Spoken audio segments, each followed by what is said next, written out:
salamat. Gusto ko lang din i-appreciate and acknowledge din ang effort ni Joy. Kaya nandito siya ngayon kaya siya nandito kasi siya din yung napili namin nila Tito Jun para sa project na ito. Yun nga, kaya sabi ko siya yung fit sa project na ito. And mamaya malalaman niya, di pa niya alam lahat. Kumbaga wala pa siyang idea. Kinakabahan ka? Ano nararamdaman mo? Na-excite po. Na-excite ka? Ano pa? Masaya. Masaya. Ano yung feeling na ikaw yung napili ng Velvet Box? Masaya po, na-excite kasi ako po yung napili na dito sa project na yun. Yun. Palakpakan natin. Proud lang ako kay Joy kasi kahit wala siyang collab team, di ba? Solo na lang siya ngayon. Pero pinakita niya na kaya niya yung sarili niya. Sa business namin, sa Velvet Box, pinakita niya na yung pagiging professional niya, yung dedication niya, yung sipag at syaga na kaya niyang gawin ang bagay na ito kahit solo lang siya. At nakita ko rin yung improvement niya, yung pag-level up niya. Nakita ko kay Joy yun kasi ito si Joy, kilala ko na to eh. So siguro sa mga nangyari, no? Sa Kalingap, kaya grabe, natutuwa ako. Ang bilis ng panahon, 3 years na siguro siya sa Kalingap. At nakita ko yung niya, yung progress, yung pag-level niya as a person. So yan, hindi ka papabain. Gusto ko lang din marinig yung gustong sabihin ni Tito Jun as chairman po ng Velvet. Ayan po, marami po tayo ngayong agenda sa meeting natin at surprise po yan para sa inyo. Lahat po ng mga ginagawa namin na management, ako, si Tin, si Kalinga Prab and Jack ay para po sa lahat po ng mga kasold out namin. So, abangan po ninyo yung sinasabi kanina na project ni Joy. Surprise po lahat ng Joy Natics. Super excited ako kay Joy kasi talagang na-visualize na namin yung magiging outcome from the photography sa baka makasabi ako. And I mean, na-imagine ko na she's the perfect place for our new project. So ayan, ito kasing project natin is meron ang Velvet Box na bagong product. Alam pa naman natin. Yes! Excited! Bagong product. So, ayan, siguro si Boss Alvin na yung mag-explain kung ano yung mga gagawin natin. Let's go!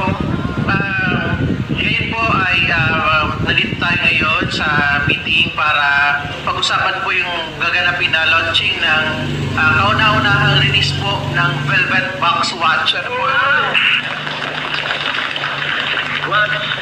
Ito po ay smartwatch, ang unang pasabog ng Velvet Box. At handa po yan makipagsabayan sa mga existing na established na brand pagdating po sa smartwatch. Ano po, yung features po niyan, yung itsura niyan, yung specification po niyan ay asahan po ninyo na i-release natin this coming September 28 po sa Jack's and Rabay Resort at 3 PM. At abangan nyo rin po yung mga special guests natin na naimbitahan po namin ng management. Mga Kalingap, no? So pasabog na naman ng Velvet Box ito, no? So bilang CEO na si Kalinga Prab at bilang isang business partner ay dito po, no? So una sa mga nakaraan ay ating napapansin na isang billboard na kasama dito si Joy Diwata, ang ating natutunghayan or something like na parang kumbaga isang model at talagang ganap na model na si Joy. Nung nakaraan pa naman to given na no? So dito talagang yung kakayahan ni Joy na bilang isang kumbaga di ba tagapag kasi syempre di ba maling representante, isang beneficiary pero siya ang nagre-represent, ambassadress, no, na tinatawag dito sa model or dito sa Velvet Box na ito, no, mga balbas. So napaka ganda ng nangyari sa buhay at mga blessings na dumating kay Joy Diwata, no? Biyaya na talagang hindi natin lubos akalain na ito pala na sa lahat ng mga nangyayari, mga balbas, lahat ng mga pang-uusig pag talagang hinahangaan natin ito, no? At talagang nakitaan ito ni Kalinga Prab at kahit doon mismo sa admin o sa mismo may-ari na si Sir Jun ay nakitaan siya ng talagang siya po ang karapat-dapat or dito kasi nga ipaliwanag na natin dahil ito po ay isang kumbaga ay relo no na nagsasabi dito na dapat bagay kung sino mang beneficiary ito na nababagay sa relos na ito no na sigurado na tatalakay o yung tatanggapin or something like na parang gustong, di ba? Alam naman natin na si Joy ay lahat ng ito ay kayang-kaya, no? Kayang-kaya lahat na ang ibig ko sabihin ay fit doon mismo sa kanyang mukha, katawan or something like that kasi maputi si Joy, no? So doon ay siya ang napili, no?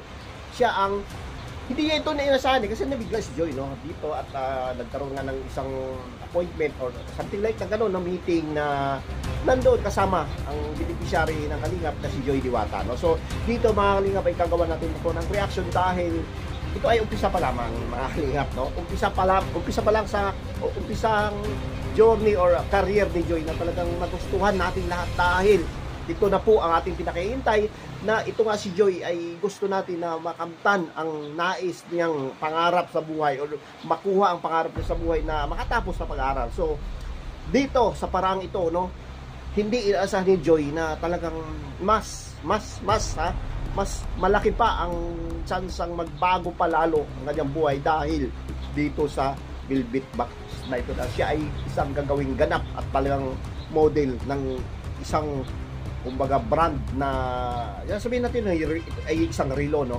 na talagang grabe po no. Ating makikita ay bakit no may pagtatanong yung iba na bakit si Joy Diwata ang nakakuha ng ganitong kasi sa dami no. Nandoon naman yung kapatid, nandoon yung mga ganda na pwedeng magiging modelo dito sa Velvet Tax na ito. So dito ay talagang no, sa atin ay ipapasama tayo dito no, sa lahat mga viewers, sa lahat ng mga talagang mga nandito na nakasuporta kay Joy Diwata.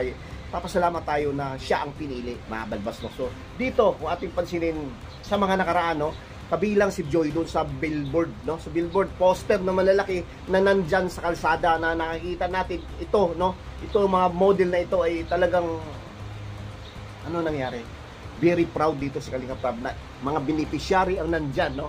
So very proud nandun kahit na sabihin natin na ito ay di ba hanggang dait lamang hindi natin alam, malay mo ay aabot pa ng Kabaynilaan yan or dito sa Pilipinas sa buong sa buong daigdig talaga no.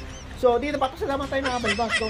Wala nang iba kasi nga ito ay umpisa sa sinasabi ko nang anong una ay umpisa pa lamang ito sa career ni Joy na talagang ating makitaan talaga na talagang biyaya na nag-umapaw mga balbas no. So in behalf or despite sa mga paninira sabi ko dito na talagang titiran nila si Joy no, kahit nga ngayon mga balbas mayroon pa rin hindi ewan ko ba bakit ayaw pa rin nila tanggapin na ganito na si Joy, bakit ayaw pa rin tanggapin na ito yung mga nakukuha ni Joy Blessings no. Naiinggit pa rin bakit naman kasing ganun, hindi na dapat kinainggit yan. Katulad yung sinasabi ko mga nakaraan, hindi kayo dapat nainggit dahil si Joy ay isang mahirap lamang, isang mag-aaral na talagang gusto lamang ay makamtan ang pangarap niya sa buhay. No, diba?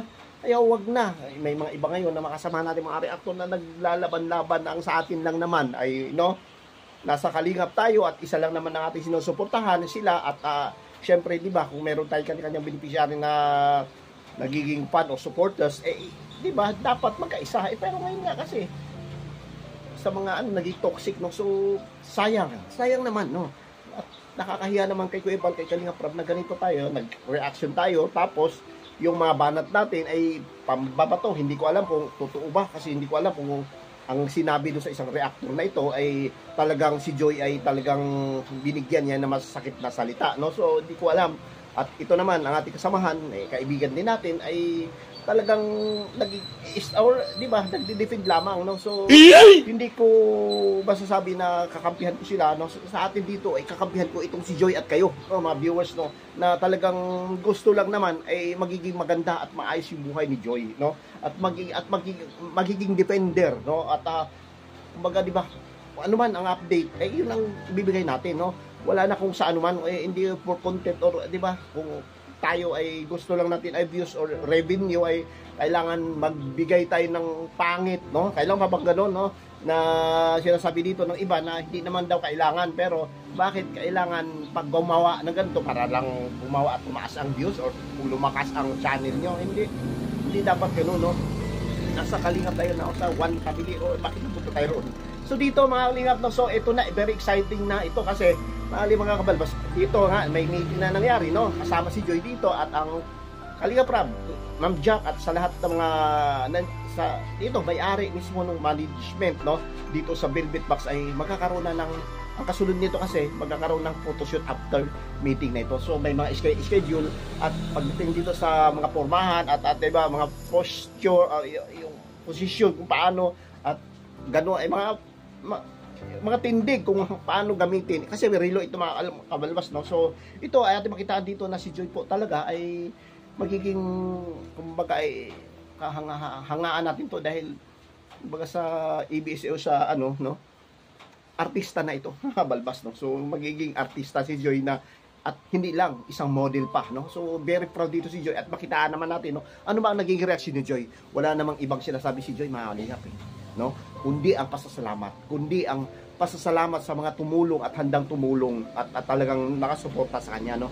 Lalo na may mga sponsor na yan at lalo pa, no, kasama dito mga Kalingap ang ating pinakamamahal na one family at one Kalingap mga Kalbas, no? So nagiging excited dito dahil makitaan natin si Joy kung paano rumampa at paano niya gawin ito, no? Dahil sa ngayon, pressure ito kay Joy, no? Mabibat dahil hindi pa niya alam kung paano, anong gagawin, no? So, pero dito, nakitaan kasi si Joy ng potential. May potential kasi si Joy talaga, nakitaan ni Kalingap Rab na gato at siya po talaga ang dapat at karapat-dapat na magiging isang model at magiging isang ganap or ambassadress, no? Or isa sa mga talagang magre-represent dito sa siya nasabing bagong nilabas na smartwatch yata, no? Na sinasabi ng management ng Velvet Box, no? So ito ay napakagandang kumbaga, di ba, blessing, biyaya na nakuha ngayon ni Joy Diwata, no? So let's talagang suportahan po natin si Joy Diwata mga Kalingap, no? So yun lang naman po ating napansin, no? So very at masaya ang lahat, excited na makita at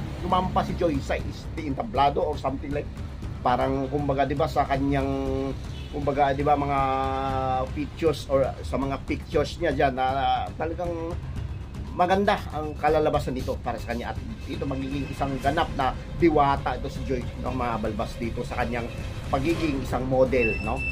Next siguro baka next episode ay magkakaroon na kasi may mga schedule na ito, no, na ito ay gagarapit at buong araw ito mga balbas, no? So abangan natin ito sa channel ni Kalingap Rab, no? So yun lang naman po at isang mapagpalang araw po muna sa lahat, lalo sa ating amanis ko yung Santos Matubang at Edna Vlogs at kay Kalingap Rab, lahat ng mga Kalingap partners, no, mga Kalingap, at sana, no, suportahan pa natin hanggang saan at hanggang matapos si Joy Diwata dun sa kanyang pag-aaral. Thank you, God bless po at mabuhay pa lahat. Bye bye.